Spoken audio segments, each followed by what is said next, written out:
Ladies and gentlemen, hello and welcome to Unit Lost. I am Stylosa and I've got a feel-good story for you guys today. Now, if you've been watching Overwatch League, you will notice that everybody is a man. All of the players are male. Now, yes, the hosts like Zoe, obviously they're females and all that good stuff, but there is no female player representation. And why is that? Well, honestly, I don't really know. However, it looks like that's about to change, but it's not going to change for Overwatch League just yet. But this is a good sign of things to come.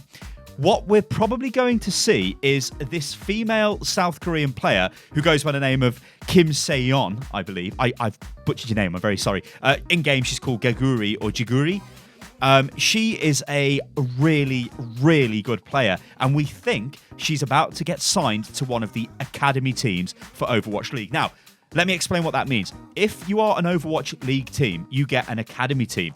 Now, what this academy team can do is enter into the contenders division, which is below Overwatch League, but if you're playing in contenders and you win contenders, then there's a chance that your players may get picked up and actually play for an Overwatch League team. However, the big difference here is we think she is going to get signed to an Overwatch League academy team. Now, what that means is they already have a parent team. So let's say, for example, she was to sign for NYXL.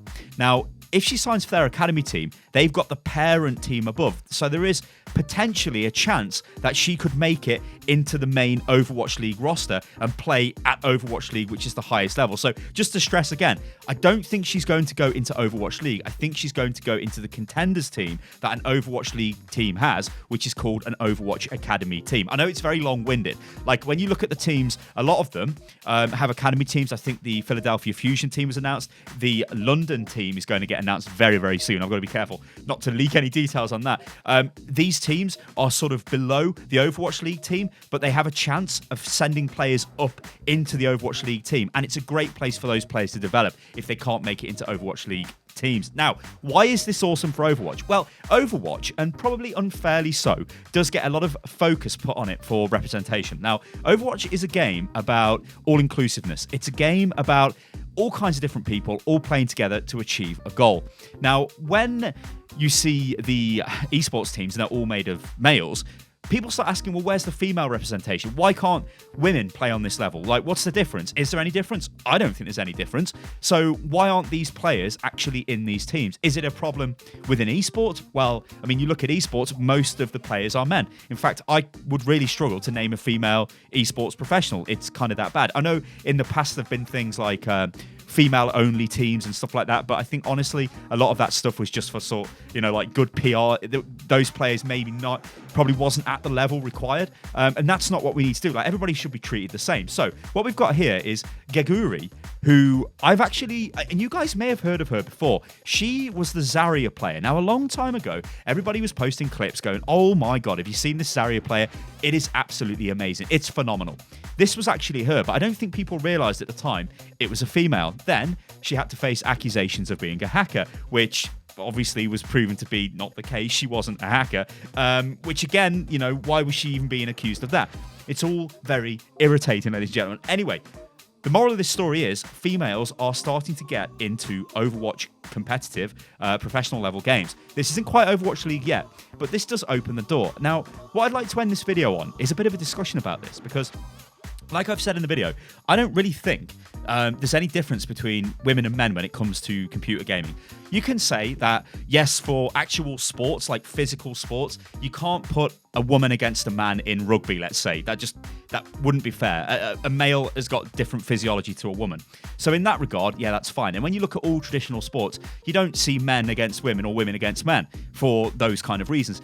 But gaming is a bit different, right? It's just about reactions. And I don't think there's any difference, really. If your reactions are the same, you've got a great sort of tactical mind, you can play Overwatch. And she has already proven she can play Zarya at a ridiculously high level. So I'm so happy for this, because we do need to see more diversity. But what we've got to be careful of is forcing this when it comes to Overwatch and I guess esports in general. Like I said, attempts in the past have been made for all-female teams, and they've not been great. And the reason for that is, well, they were just kind of marketing stunts. I think this is good. Like, what I would like to know is, I know with Overwatch, it has a very diverse player base. And I can even well, I can't show you this, but I can tell you about this with statistics on my YouTube channel. So before I started making videos on Overwatch, I think I had a female audience of about 2%. So it was 98% male and it was 2% female.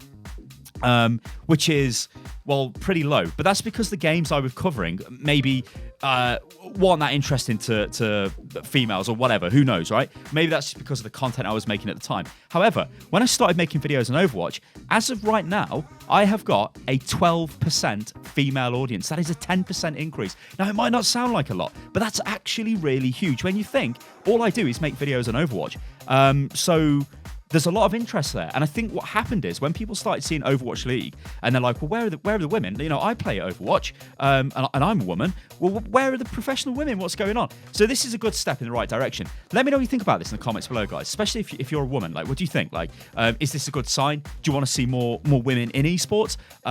What about the men? What do you guys think as well? Honestly, I just think it's like this. If you've got enough, then you can play. That's literally it. Like, I don't care who you are, where you come from, what your name is, whatever. If you're good enough, then you get the job. That's just how this works. Ladies and gentlemen, I've been Stylosa, and this is Unit Lost. And it looks like we are starting to get a little bit of a diverse sort of representation when it comes to Overwatch esports. Let me know what you think about all of this in the comments below, guys. I've been Stylosa. This is Unit Lost. If you enjoyed the video, then like the video. You can subscribe to the channel. Well, I'll follow you on Twitter. No, because I'll be there all day. Click and follow. You follow me on Twitter, ladies and gentlemen, which is @Unit Lost Gaming, and I will catch you guys on the next one. Toodaloo.